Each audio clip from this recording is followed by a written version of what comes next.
How can my sister that has been put to rest be calling me? Same time every day. This is so strange, oh. Make una come see, oh. The phone rang at exactly 2:17 in the morning, the same time her sister had died 2 years ago. Tolu stared at the screen and her whole body went cold.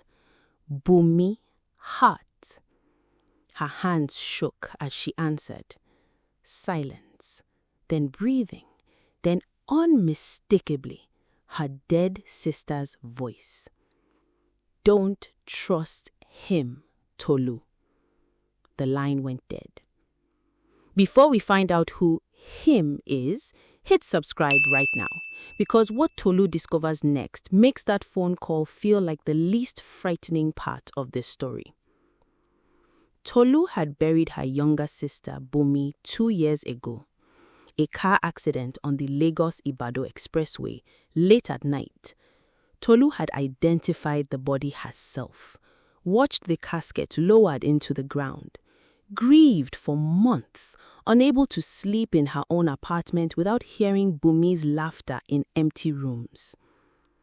The number that called her that night had been disconnected the week after the funeral. Tolu had cancelled it herself. She told herself it was a nightmare bleeding into reality. Grief plays tricks. She checked her call log the next morning. Nothing. No record of any incoming call at 2:17 a.m. As if it never happened. Except she knew what she'd heard. 3 nights later, it happened again. Same time, same number.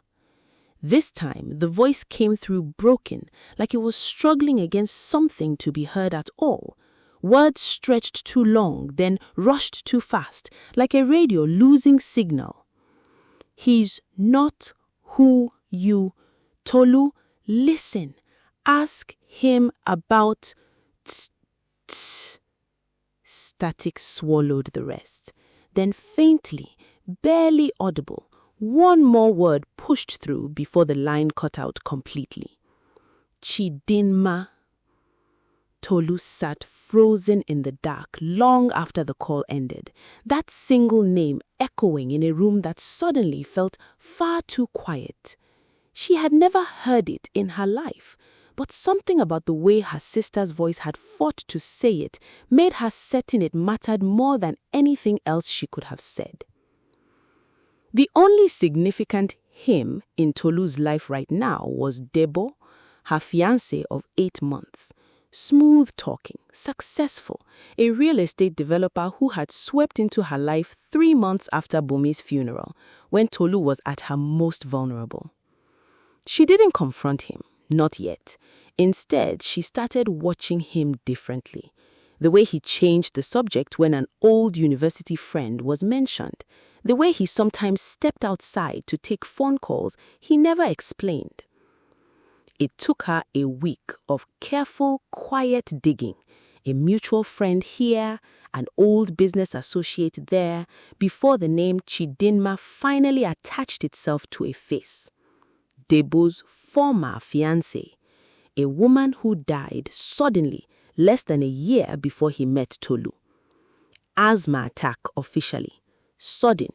No prior history of severe attacks. Tolu's stomach turned to ice. But there was more waiting beneath that discovery, and it took another few days of digging through old documents before she found it. A life insurance policy Debo had taken out on Chidinma 4 months before she died, paid out in full 3 weeks after her funeral. And then the detail that made her hands go numb. A new policy filed just last month, her own name on it, a policy Debo had never once mentioned to her.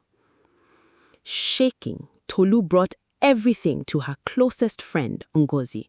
The documents, Chidinma's story, the impossible calls. Ngozi went pale. Then, quietly, she started to cry.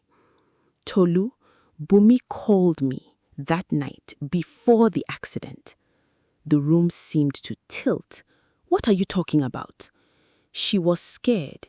She said she'd found something about Debo, Financial records, old messages, something about Chidima's death not adding up. She said she was driving straight to your apartment to tell you everything in person.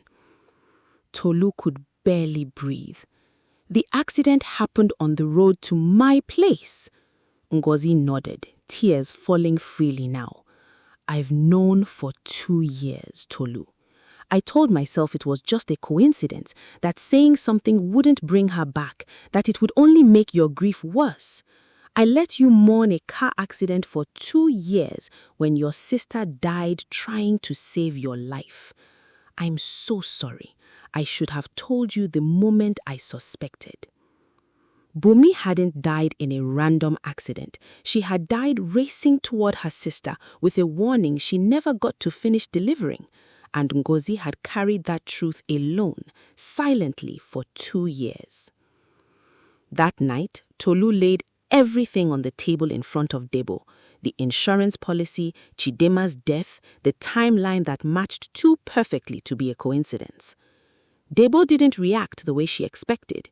He didn't panic. He went very still, studying her with an expression she'd never seen on him before. Calm, calculating, almost curious. He asked, "Who told you about Chidima? Does it matter?" "It matters because I never mentioned her name to you, not once, not to anyone who knows you." He tilted his head slightly. "So who did?" Tolu felt the floor shift beneath her. He wasn't surprised by the name at all. He'd been waiting for it. "You knew," she whispered.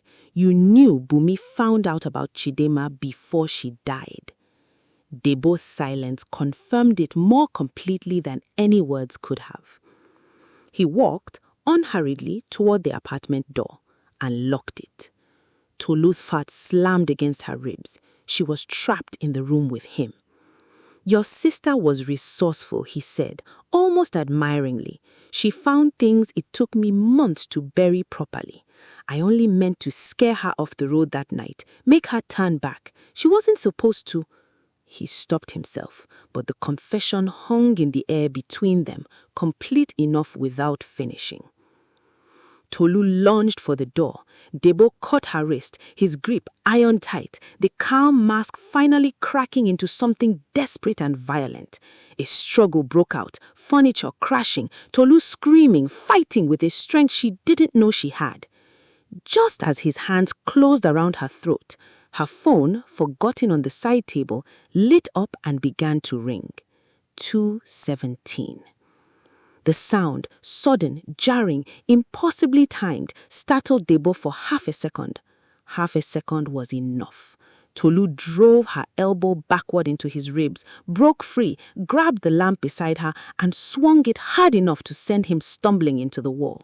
She ran, down 3 flights of stairs, out into the street, screaming until someone finally called the police.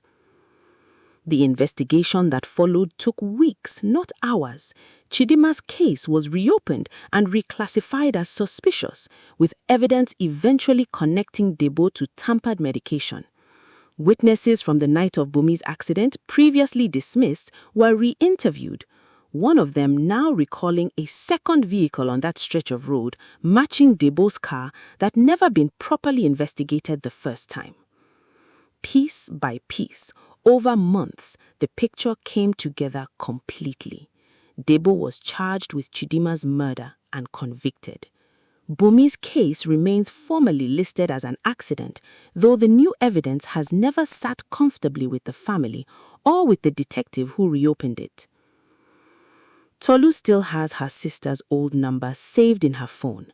It was reassigned to a stranger in another city a year ago. She's called it twice, just to hear an unfamiliar voice answer, just to be sure. She never received a call at 2:17 again. Not that first month, not since. Whether it was grief finding a way to protect her or something the world has no explanation for, Tolu has stopped trying to decide. What she knows for certain is that her sister promised Ngozi she was driving to deliver a warning, And somehow, through static, through an impossible number, through a ring that came at exactly the right second, that promise found a way to reach her anyway. If you believe Bunmi really reached her sister that night, or if you think grief was simply doing what grief does, tell me in the comments below. Then hit that subscribe button, because next week's story is going to make you question what you believe even more.